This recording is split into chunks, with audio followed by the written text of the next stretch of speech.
I found this desk on Facebook Marketplace yesterday, listed for $25, and I think it might be the perfect project for me to cut it in half and create 2 side tables.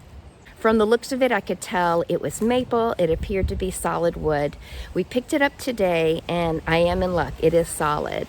Now, there's some things about it I know I'm going to change. The front base, the front of it is very dated. It has those little pegs in it that cover up screws within the construction of the desk. So I'm trying to figure out, if I remove just that dated part, is there much structure left behind to work as feet, and if are they going to be attractive? I don't know. We'll figure that out later. The drawers are all dovetailed and they all work beautifully. They're dirty, but that's to be expected. The top has some scratches in it, but I'm excited. So I'm trying to figure out what the construction is. Am I simply going to have to take some screws out and take the top off, or is everything glued in place? We won't know until I get started. But for now, it's freezing, and I'm gonna put this under the porch until it's a warmer day for me to clean it.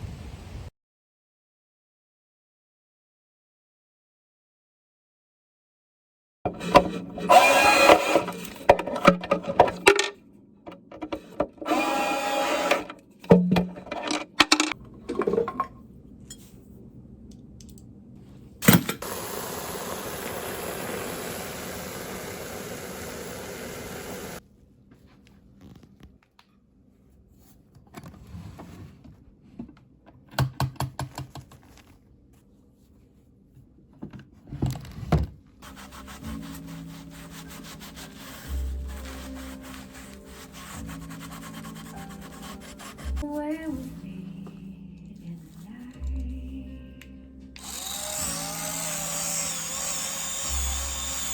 Don't away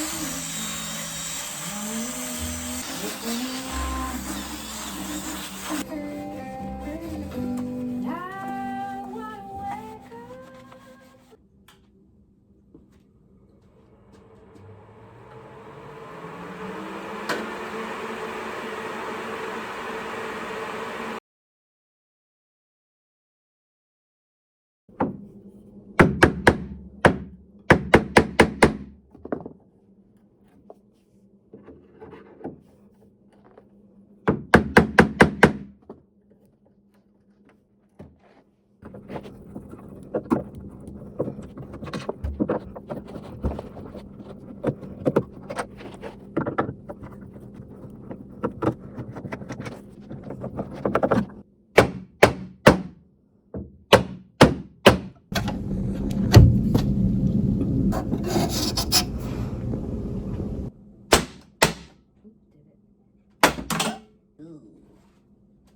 I just took that chunk off with it.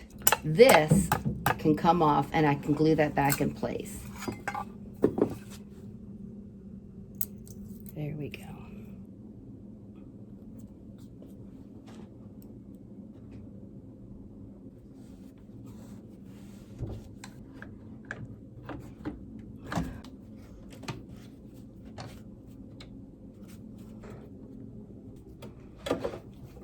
I'm breaking the seal of the glue.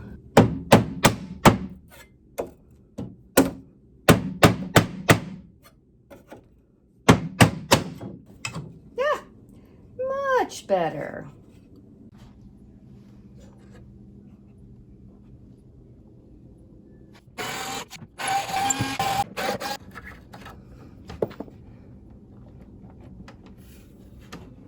Oh, there's some.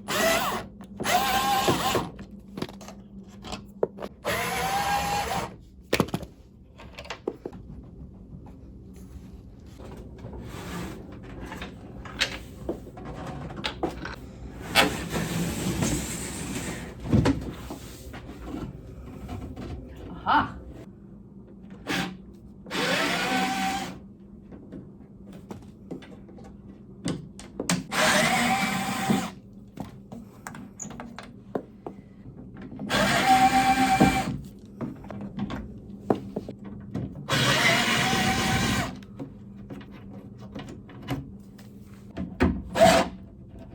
It's hard to see it. I can't tell if that one say it or not. This one and the one on the other side already have the screws removed, so something else is holding it in place, and it might be glued. So there are several blocks like that one there on both sides, and then one on each side. So I'm going to take my heat gun and try to loosen that up. No matter how many times I heated the area and used my mallet, the top wouldn't detach. So I decided to turn it upside down and work on the center structure. Yay! And no damage.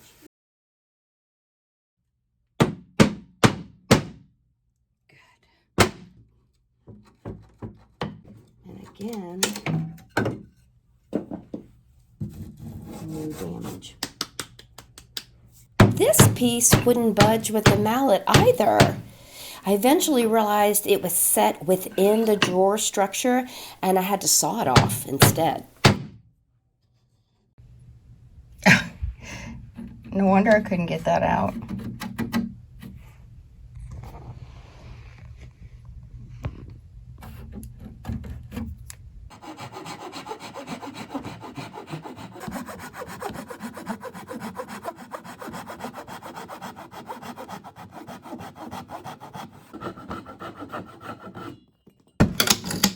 There we go.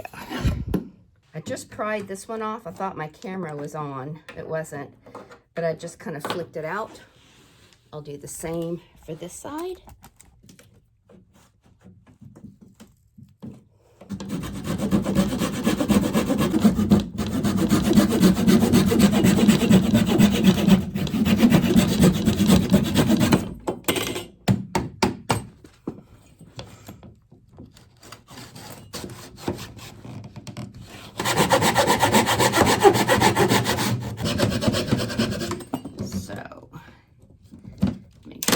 Here we go. Okay. This is where that glued piece is on the other side. So I'm breaking the seal of the glue. Okay. Excellent.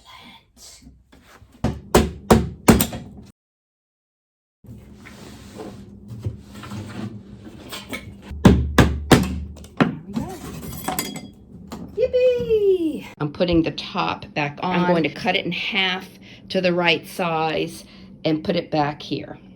Now, this is what I need to decide what to do about the base, because it's not especially pretty that way. It's functional, but not real pretty. So I'll need to figure out what to do here for the legs.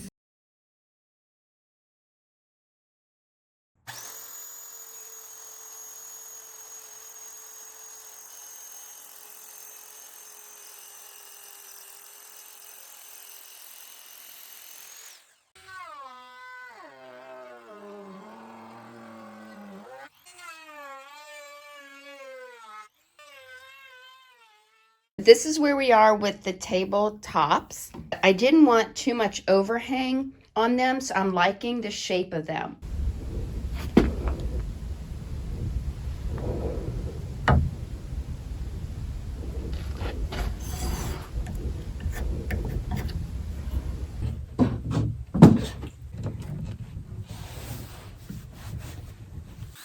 I had kept the metal brackets where they were on the back of the drawers and drilled into the new tops and secured them with the desk screws I had saved.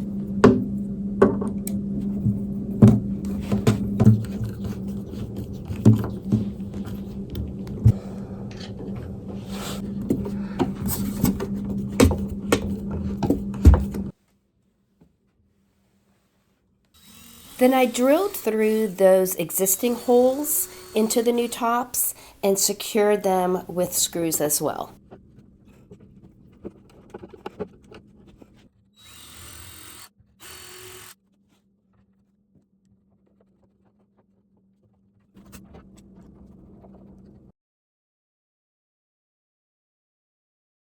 I don't want to go through the rigmarole of chopping off that whole bottom and then buying new legs. I just don't want to put that expense and time into it.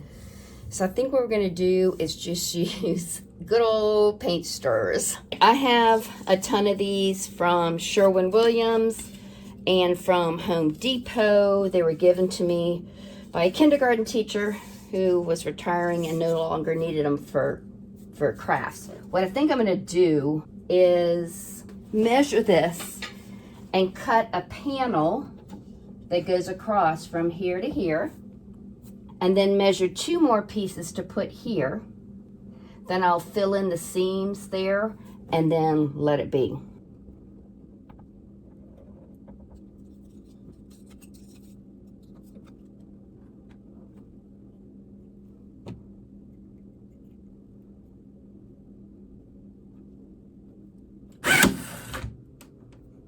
I was too lazy to get my pneumatic brad nailer out, so I used this handheld version, and I simply recessed the nails by hand.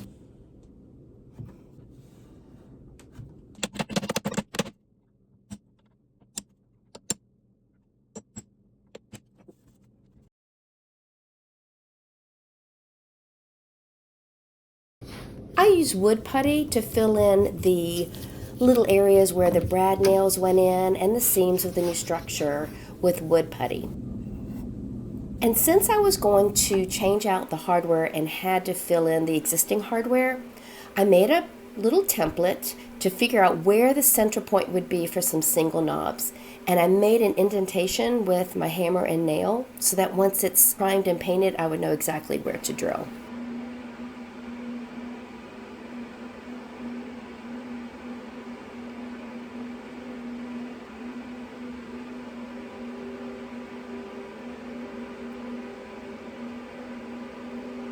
When I had taken the desk apart, I had created some pretty large openings, as you see here.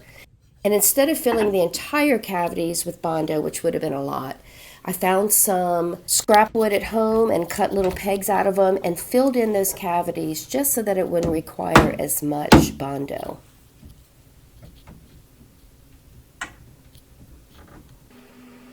I mixed up some Bondo, and because it dries so fast, what I end up doing is setting out little portions on a piece of cardboard, and I only mix one at a time.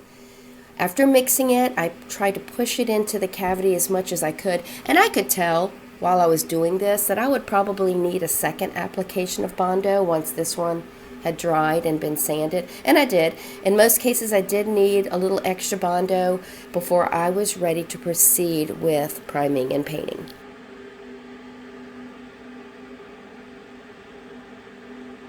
Now this is some pretty smelly stuff, and since I'm working indoors, I was wearing my respirator, and I don't know if you can see it or hear it, but I have a fan and an open window to direct the fumes outdoors.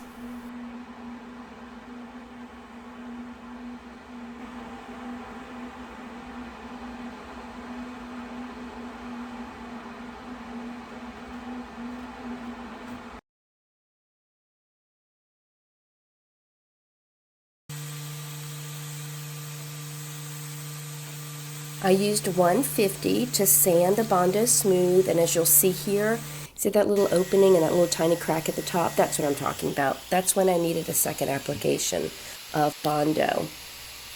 Then I went ahead and used 150 and upgraded to 180 from there to do some scuff sanding. But y'all, you've heard me complain about my surf prep before. I think I'm the only person that does not like their surf prep. No matter what I do, changing the pads out, not putting any pressure, sanding smoothly, I get those doggone pigtail swirls. And I will tell you, at the end of that day, after I'd finished my sanding, I listed that sucker on Facebook Marketplace and sold it the next day. I'll just use my DeWalt for now and some hand sanding, and maybe at some point I will invest in a Festool. After doing all my sanding, I vacuumed off the dust, wiped off the rest with a tack cloth, and was ready to start priming.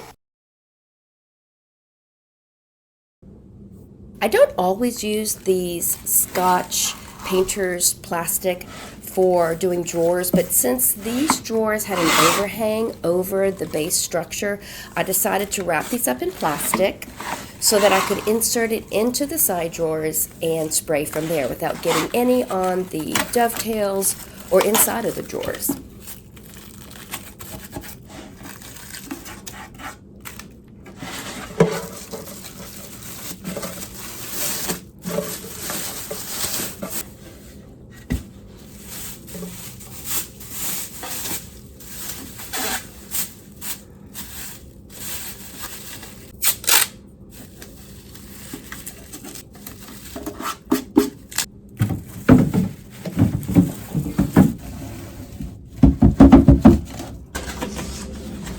As always, because I was using my Erlex 5500, I filtered the primer into my canister before spraying. This is sticks that I had tinted by Benjamin Moore when I bought it for $32 for a quart.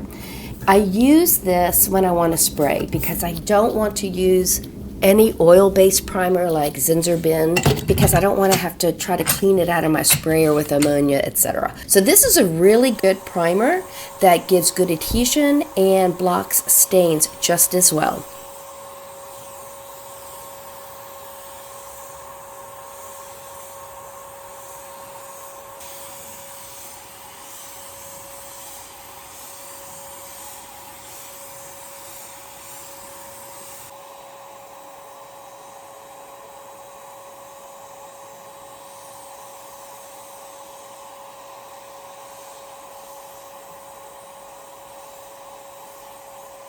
Okay, the first coat of primer is on.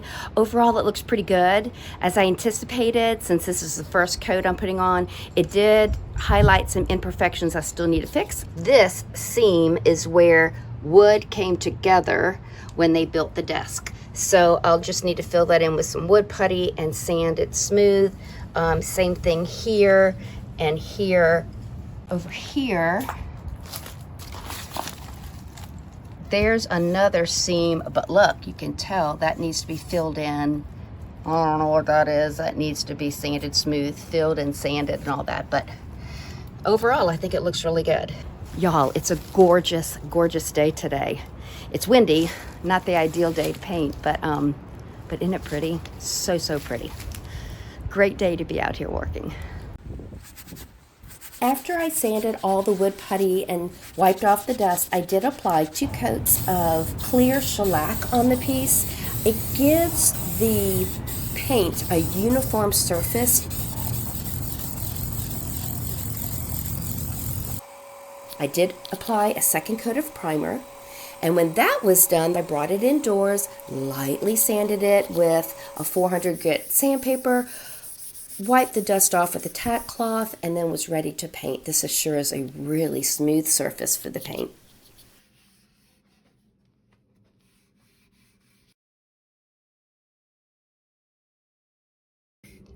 I have been going through my stash of paints. I have quite the accumulation, and I do need to start using it up before they go bad. Now, I don't know why I have this container of Sherwin-Williams paint. I don't paint with latex. Maybe I got it for to try a new technique and I needed a different base color, but it is a pretty color called Tavern Taupe.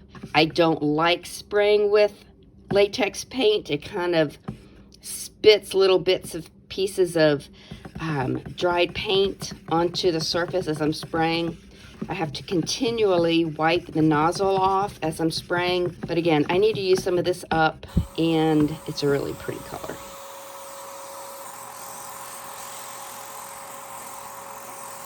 If you're familiar with my channel, you know that I have put all my proceeds of sales from my furniture and that off of YouTube to help Kevin and I pay off the principal of our mortgage. And y'all, we are so close. And it's so exciting because when we pay off that mortgage, we can both retire, and we're really looking forward to that next chapter. So thank you so much for your support.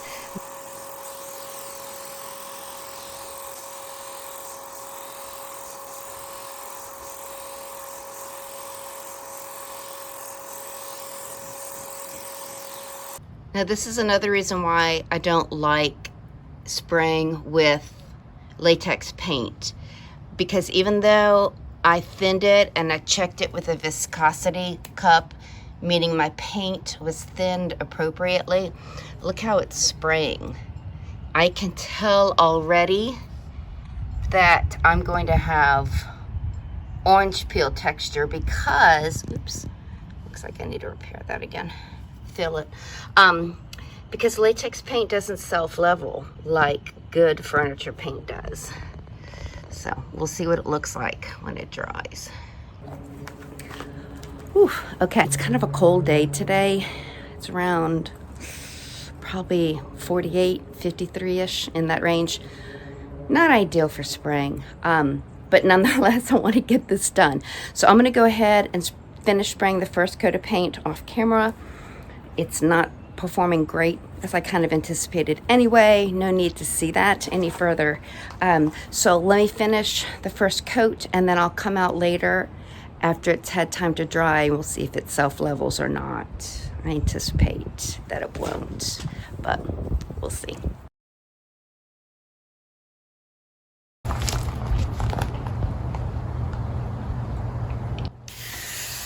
Better than I thought.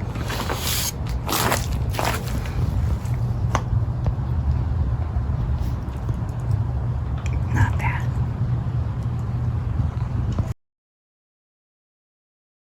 Today's 34 degrees. Can't do this in weather under 55 degrees Fahrenheit, and it's too cold to be outside anyway. I'm going to be putting on 2, maybe 3 coats of this matte poly in our garage where it will be warmer. I'll be wearing plenty of protection, and I will do this off camera since the lighting will be horrible. But between coats, after it dries, I will lightly sand with 400 grit, then dust it off with a tack cloth before spraying that next coat. And then other than attaching hardware, I'm done. I love the way it turned out. Leave me a comment to let me know what you think about the project. If you like it, please give me a thumbs up and subscribe if you haven't already. Thanks so much, guys. Until next time.